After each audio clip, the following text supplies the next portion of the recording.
يسعد مساكم. رح نعمل كيك اليوم بالليمون المغلي على النار. اوكي، خلينا نشوف كيف حنحضره. هون انا برشت ليمونة وحطيت 3 بيضات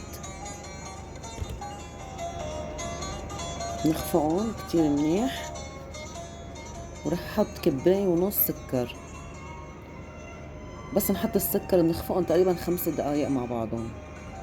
وهون رح احط فانيليا معلقة او ظرف. وهون انا نخلت 2 كباية ونص طحين، كبايتين ونص طحين ننخلهم.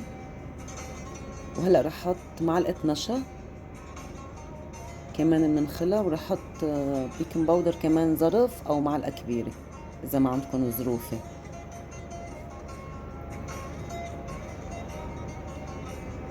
وهلا بدي انزل الخليط فوق السكر والبيض على دفعتين.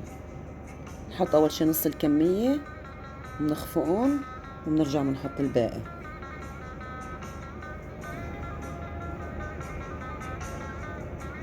هلا شوفوا كيف الخليط سميك، لان انا ما حطيت سوائل بعد، ما حطيت الليمون.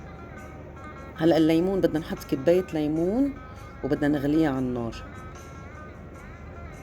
استعملوا نفس الكباية بالسكر وبالطحين وبالليمون، نفس الكباية تكون العيار مزبوط. انا هون حطيتهم على النار لحتى يغلي الليمون. وبس يغلي الليمون بنحط 3/4 الكباية زيت نباتي فوق الليمون، وبنتركهم كمان يغلوا مع بعضهم. فيكن تستبدلوا الليمون بالحليب، اذا ما عندكم ليمون فيكن تحطوا حليب، واذا ما عندكم حليب حطوا ليمون. بنخليهم يغلوا مزبوط.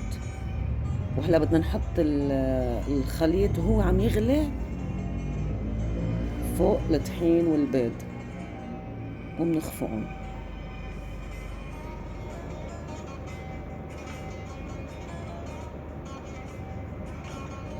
وهلا بنحط الكمية الباقية وبنخفقهم كتير منيح. هيدي الطريقة بتخلي الكيك يضلوا من جوا كتير طري، حتى لو بقي عندكم يوم واثنين وثلاثة، حتى لو حطيتوه بالبراد بيبقى من جوا كتير طري. هلا هيك صار المزيج عادي تاع الكيك. هلا انا دهنت القالب بطحينة وشوية زيت ومحمية الفرن انا.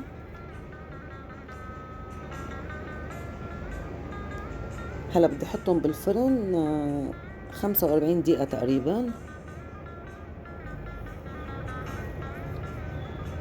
وهلا هيك بعد ما مرق 45 دقيقة رجعت حمرت وجهه تقريبا بس شي دقيقتين، وهيك خلص. فرجيكم بس كيف من جوا كتير طري بجنن. وهلا بنقطعه، بتنطروه ليبرد على الاخر لتقطعه عشان ما يفرط، لانه من جوا كتير طري. اوكي، انا هلا بعده شوي سخن، بس حبيت اقطعه لفرجيكم كيف طري. وطعمته كتير كتير طيبة. جربوا صحتين.